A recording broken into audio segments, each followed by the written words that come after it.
noticed here that the majority of the people have a lot of devotion towards Shiva, but I came from the United States, from South Mississippi, and this yoga is new to me, like 3 months new to me.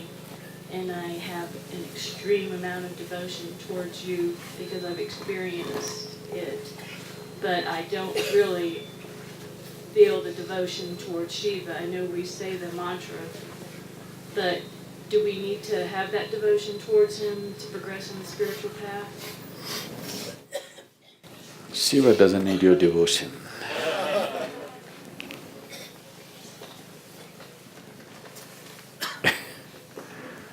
Just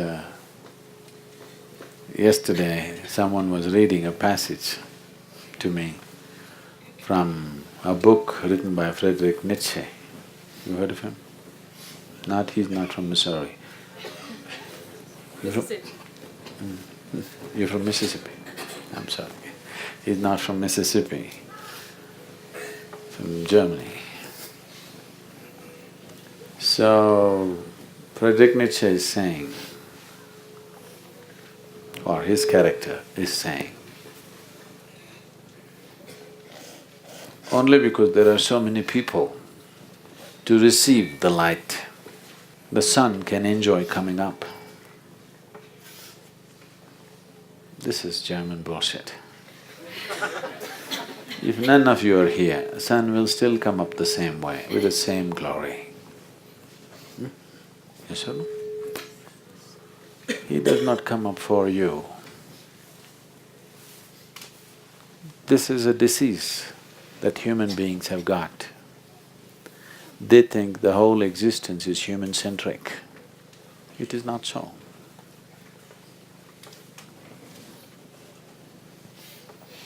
What is here is not human. A tremendous phenomena is happening here, nothing to do with humanity.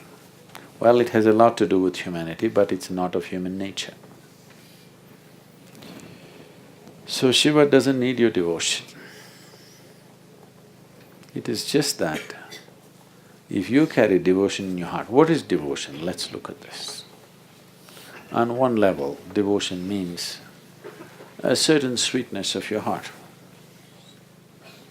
It's the best way to be for any human being. If you do not carry this sweetness in your heart, you will be… life will do things to you and you will become bitter. Don't think you can insulate yourself. You can build a home, you can build a family, you can build a huge bank balance, you can be born in Mississippi, but you will not remain insulated. Insulation works only for a certain period of time. After that, one way or the other, life gets you. If there is no sweetness in your heart, you will become bitter, resentful. This has happened to a large segment of humanity. So on one level, devotion means an enduring sweetness of your heart, a kind of sweetness that does not depend on any outside help. Suppose you fall in love with somebody. Does it happen in Mississippi?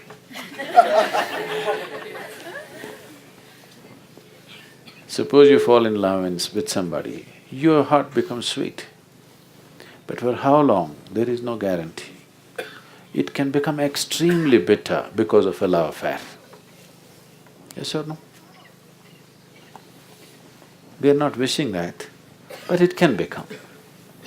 Either because of situations, or because of disease, or because of death, or because of loss, so many ways, or simply because of boredom.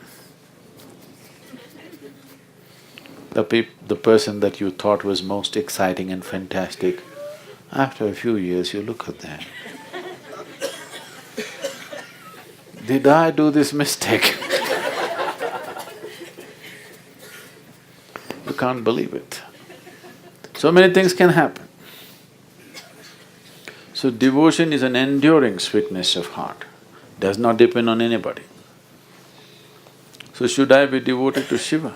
It doesn't make any difference to him. But if you are a devotee, devotion is another kind of intelligence which simple intellect is unable to understand. The nature of a rudimentary intellect is, if we want to know anything, we have to dissect it. Yes. If you become interested in somebody, dissect them. Well, you don't do it physically because the law doesn't permit it. But you mentally dissect them, isn't it? Yes or no? You mentally dissect them and come to a convenient conclusion, not truth. A convenient conclusion as you like it. And one day when that conclusion falls apart, you will become bitter. The very nature of the intellect is to put things apart. By putting things apart, you can know the utility of what it is. If I analyze this person, I can learn how to make use of her, but I will not know her. Only if I completely include her, I will know her. There is no other way. If you give a flower to somebody who's intellectually strong, if you give a flower to a scientist, first thing is he will rip it off because he wants to know what is inside. A poet will sing songs about the flower. He does not know what is inside, he does not care what is inside, but it gives him joy. A mystic will become a flower. If he looks at a flower, he will become the flower. Because for him, even a small little flower that is blossoming in something unnoticeable in the grass, even there, the hand of the Creator is actively there, isn't it? Actively there, as active as it is in this one, nothing less. If you pay enough attention to a blade of grass, you will see it has been done with enormous attention. It's been created with a phenomenal sense of attention. It's not been just made like that, okay, just a blade of grass. It was not made like that. Whoever made it paid enormous attention to it. So, a devotee is a different dimension of intelligence. He will see things that nobody else will see. Because devotion means you're devoid of yourself. Between you and the ultimate reality, there is only one barrier, that is yourself. So devotion means you must become devoid of yourself. If that is not possible, at least you should reduce this heap. If you reduce this heap of garbage, suddenly you see life explodes. Life explodes in ways that you have not imagined possible. So, it is not about Shiva, it is about you. But you must walk with devotion. What you're devoted to, it doesn't matter. You must walk with absolute devotion.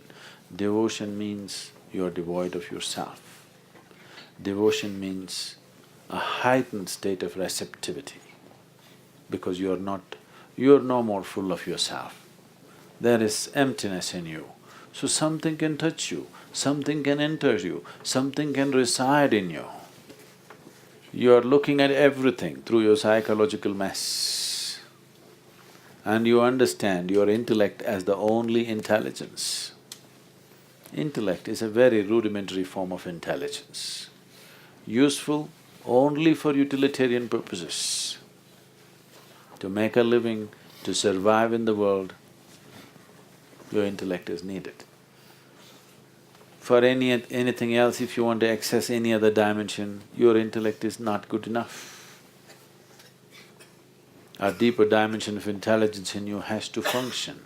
If this has to function, to be in devotion is the easiest way to do it.